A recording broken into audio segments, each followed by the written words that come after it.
नसरापूरमध्ये चिमुरडीवरती लैंगिक अत्याचार करून तिची निर्घृणपणे हत्या करणाऱ्या भीमराव कांबळेच्या विरोधात आता त्यांचं कुटुंब देखील मैदानावरती उतरलंय।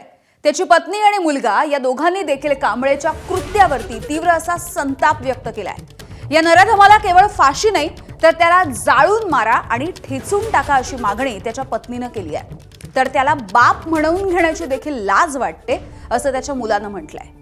या नराधमानं ज्या जागेवरती या चिमुरडीवरती अत्याचार केला तिथेच नेऊन त्याला दगडानं ठेचून मारा अशी मागणी कांबळे कुटुंबियांनी केली आहे।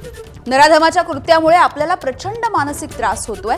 चिमुरडीला तातडीनं न्याय मिळवून दिलाच पाहिजे असं कांबळे कुटुंबियांनी म्हटलेलं आहे। त्या बाळाची हत्या झाली ना चिमुकलीची, त्या जाग्यावर त्याला ठेसून तसाच मारला पाहिजे, माझी एवढीच इच्छा आहे।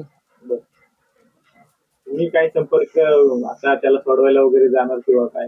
मला त्याचं तोंड सुद्धा बघायचं नाही, अजिबात नाही।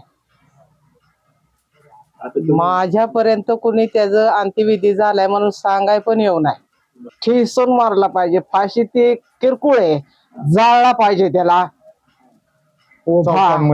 असा जिवंत। न्याय व्यवस्थेवरती तरी माझी मनाची आग निवणार नाही।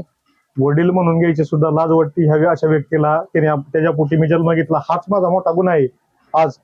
आणि ह्या चिमुकलीला हे जे काय घडले हे अमानुषपणे त्यांनी जे हे केलेले कृत्य, ह्याला मला हे निंदनीय कृत्य अत्यंत, ह्याला कठोरातली कठोर शिक्षा म्हणजे त्याला फाशी झाली पाहिजे, त्याला खेचून मारला पाहिजे तिथं त्याच ठिकाणी। त्या चिमुकलीला न्याय दिला पाहिजे। आज माझी बाची तशीच ती आहे मला। माझ्या बहिणीच्या किती 11 मला माझे बाचे आहेत। मला खूप वाईट वाटले अत्यंत। एबीपी माझा, उघडा डोळे बघा नीट।